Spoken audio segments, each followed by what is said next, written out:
দুইজন নবী তাদের কওমের হাতে, জনগণের হাতে মার খায় না। এই দুইজনের মধ্যে একজন হলেন হযরত আদম আলাইহিস সালাতু ওয়াসসালাম। উনার সময় তো উম্মতি ছিল না, তাহলে উনি মার খাবেন কোথা থেকে? সব নবী মার খাইছেন, কিন্তু দুইজন তার জাতির কাছে মার খান নাই, কোনো কথা শুনতে হয় না। আরেকজন হলো হযরত সুলাইমান আলাইহিস সালাতু ওয়াসসালাম। উনার যে কওমেরা ছিল জিন, উনি ছিলেন বাদশাহ, আর বাদশার উপর কারো তো হস্তক্ষেপ চলে না। তো দুইজন নবী কখনো উম্মতের কাছ থেকে কোনো কথা শুনতে হয়নি, মার খেতে হয়নি। দুইজন হলেন, একজন হলেন আমাদের বংশীয় পিতা, আমাদের আদি পিতা হযরত আদম আলাইহিস সালাতু ওয়াসসালাম। আর আজকে মানুষ জাতির পিতা মনে করে কাকে? এই যে শেখ মুজিবুর রহমান। মুসলমান এত অধঃপতন। মুসলমানদের জাতি পিতা হলেন হযরত আদম আলাইহিস সালাতু ওয়াসসালাম, জাতি পিতা হলেন হযরত ইব্রাহিম আলাইহিস সালাম, আর আদি পিতা হলেন হযরত আদম আলাইহিস সালাতু ওয়াসসালাম। এই আদম নবীকে বাদ দিয়ে, ইব্রাহিম নবী বাদ দিয়ে বঙ্গবন্ধুকে নিজেদের বাপ মনে করে, জাতি পিতা মনে করে। কেমন মানে অধঃপতনের মধ্যে আমরা আছি। নবীর নাম নিয়ে অনেক মানুষ ব্যঙ্গ করে, তখন কিছু বলে না, কিন্তু দেখবেন ওই যে নাম, বাপের নাম নিয়ে যখন কেউ কিছু কথা বলে, কটু মন্তব্য করে, তখন দেখবেন এর গর্দান ছিঁড়ে নেয়, মাথা থেকে শরীরটাকে আলাদা করে। দেশপ্রেম, নবীর মহব্বত ভিতরে নেই।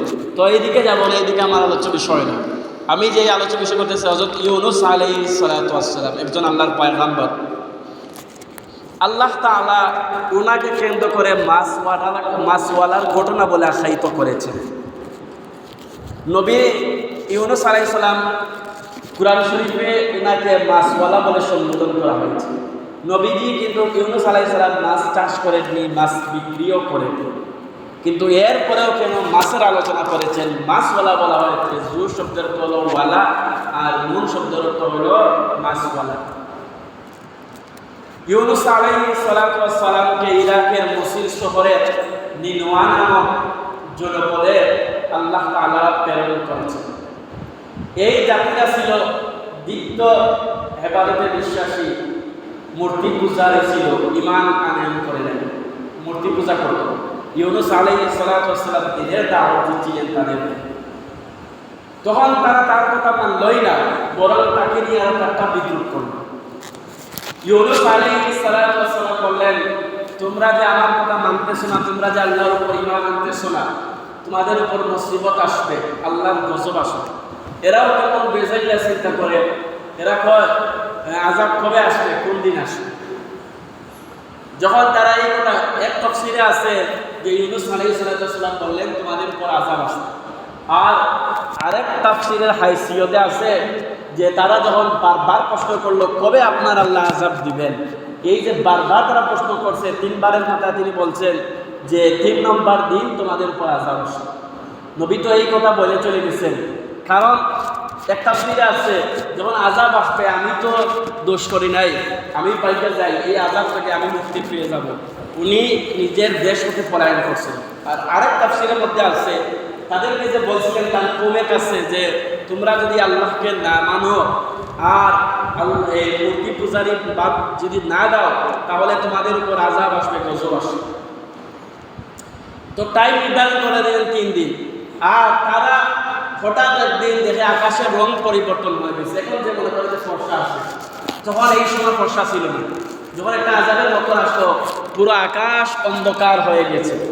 এখন তো তাদের ভিতরে ডরাইছে যে ইউনূস নবী তো কখনো মিথ্যা বলেন না, ইউনূস নবী বলছেন। তখন দেখছে ইউনূস নবীর আল্লাহ গজব দেওয়া শুরু করছে। তো তারা কি করছে, এই যে সময় দেখে আকাশ অন্ধকার হয়ে গেছে, গোটা পৃথিবী আলো অন্ধকার হয়ে গেছে, তখন তারা তাদের ছেলে মেয়েদেরকে নিয়ে, পশু পঙ্খী তাদের পশুগুলো নিয়ে তারা বাড়ি থেকে বের হয়ে অন্য জায়গায় রাখছে। আর এই পশুগুলো থেকে বাচ্চাটাকে আলাদা করে রাখছে, আর এই বাচ্চারা কান্না করতেছে, আর নিজেদের ছেলে সন্তানদেরকে রাখছে আলাদা করে কান্না করতেছে। তারা ওইখানে গিয়ে আল্লাহর ইবাদতে মগ্ন হয়ে আল্লাহর কাছে খাঁটি তওবা করছে। আর কোনো মানুষ যতই গুনাহ করুক না কেন, যদি আল্লাহর কাছে খাঁটি তওবা করে, শিরিক করে, তাহলে আল্লাহ তাআলা মাফ করে দেন। কিন্তু শিরিক যেটা, ওইটা আল্লাহ মাফ করে দেন, শিরক। আপনার ফ্যামিলি, আপনার ওয়াইফ যদি অন্য একজন পুরুষের সাথে সম্পর্ক করে, যদি রান্না বান্নার কাজ না করে, তাহলে ওইটা আপনার সহ্য করে নেবে। কিন্তু অন্য একজনের সাথে যদি সম্পর্ক থাকে, তাহলে আপনি বলবেন আমি যে তোমাকে আনলাম, তুমি আরেকজনের সাথে, এটা কোনো পুরুষ সহ্য করবে না।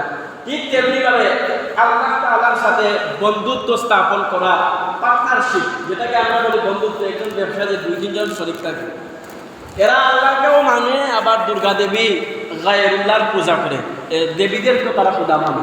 তো শিরিক ওইটা আল্লাহ তাআলা পছন্দ করেন না। তো তারা কি করছে, খাপি দিলে কান্নাকাটি করে তওবা করছে, আল্লাহ তাদের আযাব হটাইয়া দিচ্ছে। ইউনূস আলাইহিস সালাতু ওয়াস সালাম যখন শুনলেন যে এদের উপর থেকে গজব চলে গেছে, এখন উনি চিন্তিত হয়ে গেলেন যে এদের আল্লাহ তাআলা তো আযাব দেবার কথা বলছে, এখন থেকে আযাব হটাইয়া নিছেন, এখন যদি আমি এখানে থাকি এরা আমার পিটবে। বলে হ্যাঁ, আপনি বললেন আপনার আল্লাহ আমাদেরকে ধ্বংস করবে, এখন থেকে কিচ্ছু করলেন না। উনি ডরাইয়া গেছেন যে এরা আমাকে পিটবে। এদের থেকে নিজেকে বাঁচানোর জন্য তিনি ওই দেশ পলায়ন করছেন। তো এই দেশ যখন তিনি পলায়ন করতেছিলেন, একটা নদী ছিল, নদী পার হয়ে যাচ্ছিলেন, একটা নৌকা ছিল, ওই নৌকার মধ্যে অনেক মানুষ পার হচ্ছে। তো তাদের কুসংস্কার ছিল, যখন কোনো বিপদের মধ্যে সম্মুখীন হতো, তোরা মনে করতো যে হয়তো কোনো রাখাল তার মুনিবকে ছেড়ে আসছে, এই জন্য এই বিপদটা। তো সমুদ্রের মধ্যখানে তারা গেছে, এখন নৌকার সামনের দিকে যায় না, ডুবে যাওয়ার উপক্রম, ডুবে যাবে অবস্থা। তখন তারা চিন্তা করলো, তার এক মাঝিটা বললো, এই মাঝি ছিল এই নৌকার মধ্যে, ওইটা বলতেছে যে এই যে নৌকা ডুবে যাওয়ার উপক্রম, এইখানের মধ্যে এমন একজন দোষী আছে যে তার মালিককে পলায়ন করে চলে আসছে। তো তাদের কুসংস্কার ছিল যে কখন যদি কোনো বিপদ আসে, তখন মনে করে যে কোনো গোলাম তার মালিকের অবাধ্য হয়ে চলে আসছে। তখন তারা একজন মাঝিটা বললে, একজনকে ফেলে দিলে, যে দোষী তাকে যদি ফেলে দাও তাহলে আমরা এই বিপদ থেকে বেঁচে যাব। এবার তারা কি করলো, একটা লটারির সিদ্ধান্ত নিল। লটারি কইরা টস করলো যে খান। এখন তারা টস করার পর দেখায় প্রথমে ইউনূস আলাইহিস সালামের নাম। তখন তারা বললো না, উনি নবী, উনি কখনো এরকম হতে পারেন না। এবার দ্বিতীয়বার টস মারছে, এই দেখে আবার ইউনূস আলাইহিস সালামের নাম। তৃতীয়বার দেখে, এই দেখে ইউনূস আলাইহিস সালাম নাম। এখন তারা বাধ্য হইয়া ইউনূস আলাইহিস সালামকে বলছে, এখন আমরা আপনাকে ফেলে দেব, এছাড়া আমাদের আর কোনো পথ নেই। আপনি জানি আল্লাহর পয়গম্বর, কিন্তু বারবারই তো আপনার নাম দেখাচ্ছে। তখন ইউনূস আলাইহিস সালাম এক তাফসীরের হাইসিয়তে উনি নিজেই উনার বলে, আমি চলে যাচ্ছি তোমার জায়গাতে। এই যখন নৌকা থেকে, জাহাজ থেকে যখন উনি লাফ দিয়েছেন, আল্লাহ তাআলা মাছকে হুকুম করেছেন, একটা সমুদ্রের মাছ। আল্লাহ তাআলা আমার তিলাওয়াতকৃত আয়াতের মধ্যে তুলে ধরেছেন, ওয়াজান্নুন ইয যাহাবা মুগাদিবান ফাযান্না আন লান নাকদিরু আলাইহি ফানাদা ফিজ যুলুমাত। স্মরণ করো মাছওয়ালার ঘটনা। ইউনূস আলাইহিস সালাতু ওয়াস সালাম যখন এই নৌকা থেকে লাফ দিয়েছেন, আল্লাহ তাআলা সমুদ্রের মাছকে হুকুম করেন, রে মাছ যাও, তুমি আমার পয়গম্বর ইউনূস আলাইহিস সালাতকে তোমার পেটের মধ্যে নিয়ে নাও। ইউনূস আলাইহিস সালাতু ওয়াস সালাম যখন লাফ দিলেন, একটা মাছ আইসা ইউনূস আলাইহিস সালাতু ওয়াস সালামকে পেটের মধ্যে নিয়ে ফেলছে। আল্লাহ তাআলা সূরা সাফফাতের মধ্যে বলেন, ওয়া ইন্না ইউনূসা লামিনাল মুরসালিন। ইউনূস ছিল রাসূলদের একজন। ইয আবাকা ইলাল ফুলকিল মাশহুন। স্মরণ করো, সে যখন পালিয়ে বুঝাই নৌকায় পৌঁছেছিল, ফাসাহামা ফাকানা মিনাল মুদহাদিন। অতঃপর দোষীকে খোঁজার জন্য লটারি করা হলো, লটারিতে সেই অংশে তাতে হেরে গেল। অর্থাৎ তারা যে আগেই লটারি করছিল, তখন কার নাম বেশি এসেছে? ইউনূস আলাইহিস সালাতু ওয়াস সালামের নাম বেশি এসেছে। ফাসাহামা ফাকানা মিনাল মুদহাদিন ফালতাকামাহুল হুতু ওয়া হুয়া মুলিম। পরে একটা বড় মাছ তাকে গিলে ফেললো। আল্লাহ তাআলা হুকুম করলেন, রে মাছ যাও, তুমি নবী ইউনূস আলাইহিস সালাতু ওয়াস সালামকে তুমি গিলে ফেলো। এবার ওই মাছটা পেটে ইউনূস আলাইহিস সালাতু ওয়াস সালাম চলে গেলেন।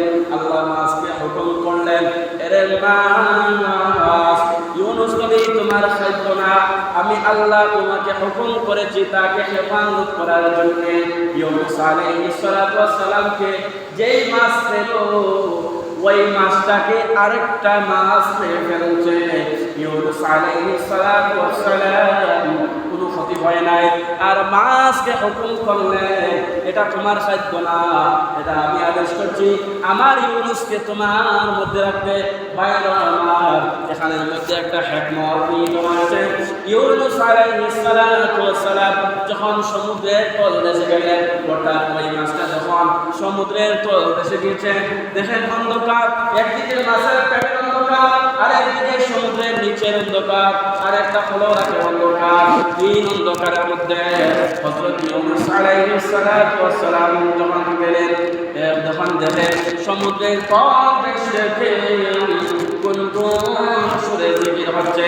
ইউনূস আলাইহিস সালাতু ওয়াস সালামের কাছে ফেরেশতা হযরত জিবরাইল আলাইহিস সালাতু ওয়াস সালাম আসলেন। জিবরাইল আলাইহিস সালাতু ওয়াস সালাম দেখা ইউনূস আলাইহিস সালাতু ওয়াস সালাম বলেন, রে ভাই জিবরাইল, তুমি কেন এখানে এসেছো? এখানে কি জন্য এসেছো? জিবরাইল আলাইহিস সালাতু ওয়াস সালাম বলেন, ও আল্লাহর পয়গম্বর, নবীর নবীরা যেখানে যায় আল্লাহ পাক আমাকে সেখানে যাওয়ার হুকুম করেন। ইউসুফ আলাইহিস সালাতু ওয়াস সালাম যখন কূপের মধ্যে গেলেন, তখন জিবরাইল আলাইহিস সালাতু ওয়াস সালাম আল্লাহ হুকুম করলেন, যাও। জিবরাইল আলাইহিস সালাতু ওয়াস সালাম বললেন, তিন জায়গায় যেতে আমার ডানার অনেক ক্ষতি হয়েছে, অর্থাৎ আমার একটু বেশি দ্রুতগামী যেতে হয়েছে।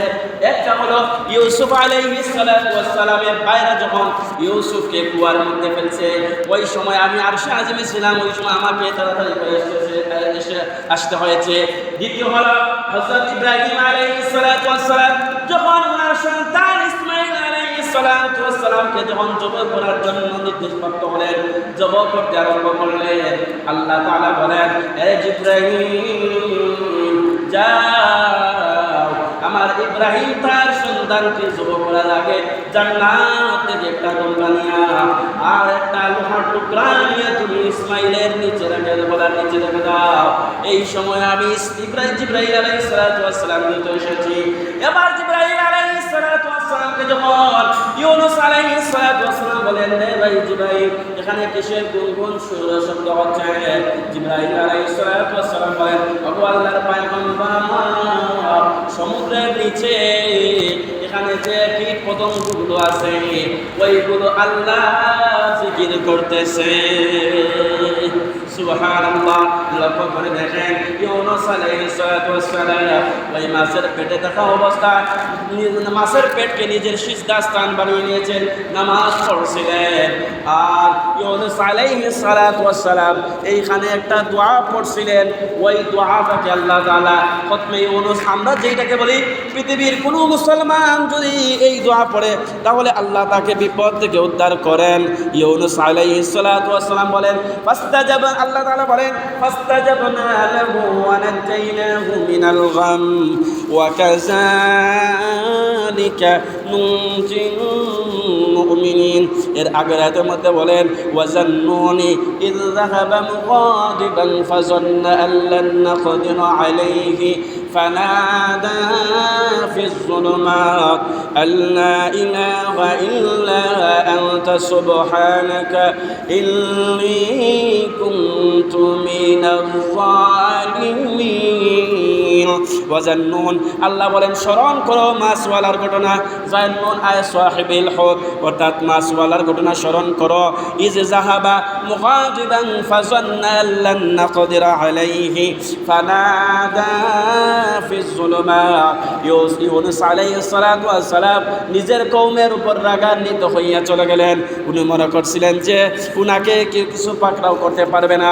যখন সমুদ্রের মধ্যে লাফ দিলেন, যখন মাছের পেটের মধ্যে চলে যায়, মাছের পেটের মধ্যে চলে যাওয়ার পর উনি আল্লাহর শরণাপন্ন হইয়া এই বাক্য পড়তেছিলেন, লা ইলাহা ইল্লা আনতা সুবহানাকা ইন্নী কুনতু মিনাজ জালিমিন। লা ইলাহা ইল্লা আনতা, আপনি ছাড়া কোনো মাবুদ নাই। আনতা সুবহানাকা, আপনি পুত পবিত্র। ইন্নী কুনতু মিনাজ জালিমিন, আর আমি সীমা লঙ্ঘনকারীদের অন্তর্ভুক্ত হয়ে গেছি। ইউনূস আলাইহিস সালাতু ওয়াস সালাম 40 দিন ওই মাছের পেটের মধ্যে থেকেছেন, আর ওই দোয়াটা পড়ার কারণে আল্লাহ তাআলা তাকে অন্ধকার থেকে মুক্তি দিয়েছেন।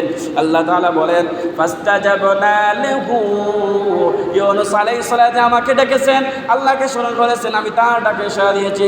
ফাস্তাজাবনা লাহু ওয়া নাজাইনাহু, আমি তাকে নাজাত দিয়েছি মিনাল গাম্মি, অন্ধকার থেকে।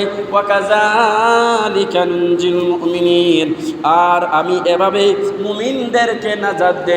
ভাইরা আমার, আমরা যদি কোনো বিপদের মধ্যে পড়ি, আমরা যদি এই দোয়ার শরণাপন্ন হয়ে যাই, তাহলে আল্লাহ তাআলা আমাদেরকে ওই বিপদ থেকে উদ্ধার করবে। সুবহানাল্লাহ। নবীজি এই যে মাছের পেটে যাওয়া, এটা কোনো অপরাধ নাই, এটা কোনো অপরাধ নাই, এটা হলো শিক্ষা। কিন্তু মুফাসসিরিনে কেরাম বলেন, ওই যে উনি এখন চলে গেছে, ওহী আসার আগে যে উনি মনে করছেন যে আমি যে তাদেরকে বলছি আযাবের কথা, এখন যদি আযাব যেহেতু আইছে না, তাইলে এরা যে আমারে ফিটাইবো, মারবো, এই বয়ে নিজের জানকে বাঁচানোর জন্য চলে গেছে। আল্লাহর ওহী হুকুম আসে নাই, ওহী আসে নাই, নবীরা তো আল্লাহর ওহী অপেক্ষা করতে হবে। ওই যে উনি ওহী না আসার আগে চলে গেছেন, এটা নবীজির কোনো ভুল না, এটা আমাদের জন্য একটা শিক্ষা, এর মধ্যে একটা কল্যাণ, একটা হিকমত রয়েছে। আল্লাহ নবীকে এই বিপদের মধ্যে ফালাইয়া উম্মতকে একটা শিক্ষা দিচ্ছেন যে উম্মত বান্দা, তুমি যে কোনো মুসিবতের মধ্যে পড়ো না কেন, এই খতমে ইউনুস, এই যে দোয়াটা লা ইলাহা ইল্লা আনতা সুবহানাকা, এটা লক্ষ্যবারের উপরে পড়লে আল্লাহ তাআলা আপনাকে বিপদ থেকে হেফাজত করবে। তো ইউনুস নবী, এটা আমাদের শিক্ষা যে ইউনুস নবী যেমন মাছের পেটের অন্ধকারে থাকার পর 40 দিন পর উনি অক্ষত অবস্থায় ফিরে আসছেন। এবার আল্লাহ তাআলা মাছকে হুকুম দিলেন, এই দিকে ইউনুস আলাইহিস সালাতু ওয়াস সালাম এই যখন তাসবিহ পড়া শুরু করলেন, দোয়া শুরু করলেন, আল্লাহ তাআলা মাছকে হুকুম দিলেন, এ মাছ যাও সমুদ্রের তীরে গিয়া তুমি ইউনুস নবীকে ফেলে দিয়ে আসো। ইউনুস আলাইহিস সালাতু ওয়াস সালাম এবার মাছ যখন পেট থেকে বের করে দিয়েছে, তাফসীরের কিতাবের মধ্যে লেখা আছে ইউনুস আলাইহিস সালাতু ওয়াস সালাম হালকা হালকা দুর্বল হয়ে গিয়েছেন। দেখেন অন্ধকারের মধ্যে আল্লাহ তাআলা ইউনুস আলাইহিস সালাতু ওয়াস সালামকে মুক্তি দিয়েছেন। এজন্য আমাদের উচিত বিপদের যখন আমরা সম্মুখীন হব, সাথে সাথে আমরা আল্লাহর শরণাপন্ন হয়ে যাব। আজকে মানুষ যখন বিপদের মধ্যে পড়ে যায়, তখন পীর বাবার কাছে যায়, শাহজালাল দরবারের কাছে যায়, সন্তান হয় না, শাহজালাল দরবারের কাছে যায়, গরু একটা নিয়ে যায়, বলে বাবা তোমার নামে দিছি একটা সন্তান দিও। অথচ সন্তান দেওয়ার ক্ষমতা, দেওয়া না দেওয়ার ক্ষমতা এটা একমাত্র আল্লাহ তাআলা। এই ভুলটা এটা বেশি মহিলাদের ক্ষেত্রে বোঝো, এই ভুলটা মহিলারা বেশি করে। যারা সন্তান হয় না, এরা আবেগের বশবর্তী হইয়া গরু একটা লইয়া বলছো বাবার দরবারে চলে যায়। আল্লাহ ছাড়া গায়রুল্লাহর নামে মান্যত করা, এই যে মাজারের মধ্যে টাকা দেওয়া, এই যে মাজারের মধ্যে গরু নিয়ে এরা বন্ডরা খাইতেছে, এই শাহজালাল বাবার নাম দিয়ে পেপার দিয়েছে। আপনি এই যে গরুটির দান সৎকার করতেই হয়, আপনি মসজিদে বা মাদ্রাসায় অসহায় ছাত্রদের মধ্যে যদি আপনি এটা দিয়ে দিতে পারতেন, তাহলে এইটা করতেন, তাহলে এদের দোয়াটা হয়তো কাজে লাগতো। কিন্তু এই যে মাজারের মধ্যে নিয়ে দিয়েছেন, এরা তো বন্ডরা খায়। আর বেনাটাঙ্গায় যে আল্লাহর রাস্তায় বাবার মাজারে 10 টাকা 20 টাকা দেন সরকার, মানুষ বাইরে আমাদের সরকার থেকে তহবিল চলে যায় মাজারে, ওইটা কাজ হয়। আর জনগণ যে টাকা দিয়ে আসে, এটা আসলে এই বন্ধ, এটা বাটাবাটি করে না। আমরা বুঝি না যে দরগার মাজারে যাই, এটা সোনালি মাছ দেখে, এই যে গজা মাছ দেখে, যদি মনে করে একটা মাছ বাড়ই যায়, যে মনে করে এটা বাইক বা আমার বাইকও বলছে বা মাছটা দেখা দিলে সোনালি মাছ কিসের, এইটা মাছটা এটা ওটা যে কার্পু যে আমরা মাছ, এটা দেখেন একটু সোনালি কালার থাকে, ওই মাছটা দেখবেন ওইখানে জিয়াইয়া রাখে আর বলে এটা সোনালি কই, সোনালি কই থেকে আসছে। এই যে মাছ দুটা যদি সোনা হয়ে যেত, তাই এটা বাইকটা হেরাই নিয়ে নেবে। এরা এই যে মাছ এখানে জীবিত রাখে, গজার মাছ রাখে, বলে যদি দেখা দিলে বাইককে বসে দেখা দিলে। এই যে কুসংস্কার, এটা আমাদের মধ্যে বেশি। আল্লাহ যেন আমাদের এই কুসংস্কার থেকে বেঁচে রাখুন। এবার আসি একটা প্রচলিত বললি, অনেকে অনেক কথা বোঝানোর জন্যে নিজের মায়ের নামে কসম খায়, বলে আমার মায়ের কসম, এরকম একটা ভিত্তিহীন আমল, এরকম করা যাবে না। আপনি একজনকে তাকিদ দিয়ে বলবেন, আর আপনি যদি সত্যবাদী হয়ে থাকেন, তাহলে মার কসম খেলে খাইতে হবে। এইরকম এটা কাজ হলে আমরা ভুল কাজ, এটা আমরা অনেক সময় সচরাচর করে ফেলি। এই জন্য কসম খেতে হলে বা একটা কথা দৃঢ়তা বোঝাতে হলে যে মায়ের নামে কসম আর নিজের মাতার নামে কসম, এটা হলো ভুল। এইরকম ভুল কাজ থেকে আমরা বেঁচে থাকবো। আরেকটা হলো, অনেকে মনে করেন যে একজন দাড়িতে কিছু কিছু মানুষকে বলতে শোনা যায় যে একটি দাড়িতে 70 জন ফেরেশতা থাকে, আর যদি একটা দাড়ি পড়ে যায় তাহলে 70 জন ফেরেশতা বুঝিন চলে গেল। এরকম ধারণাটা ভুল। দাড়ি হলো এটা নবীজির সুন্নত, দাড়ি রাখা ওয়াজিব, আর মুজ যেটা ওইটা সেটে ফেলা হলো সুন্নত। ইব্রাহিম সব নবীজির একটা সুন্নত ছিল, কিন্তু একটা দাড়ি পড়ে গেলে যে 70 জন ফেরেশতা চলে গেছে এইরকম ধারণা এটা ভ্রান্ত ধারণা। এইরকম ভ্রান্ত ধারণা থেকে আমাদেরকে বেঁচে থাকতে হবে। আর আরেকটা হলো যে অনেকে মনে করেন যে খানার মধ্যে যদি একটা বাদ পড়ে যায়, খানার মধ্যে যে বাদ খাইতে গেলে যখন একটা বাদ পড়ে যায় তখন মনে করেন যে 70 জন ফেরেশতা 70,000 ফেরেশতা পড়ে গেছে। এই যে একটা চাল বানাতে হলে ফেরেশতাদের এখানে প্রয়োজন নেই, আল্লাহ তাআলা জানেন এটা ওনাকে কাকে নিযুক্ত করছেন। কিন্তু বাদ তুলে খাওয়াটা এটা একটা আদবের পরিপন্থী। আমরা তো অনেক সময় এটা আমরা ফেলি না, অপচয় করি। অপচয় করা যাবে না। আল্লাহ তাআলা আমাদেরকে অসংখ্য রিজিক দিয়েছেন।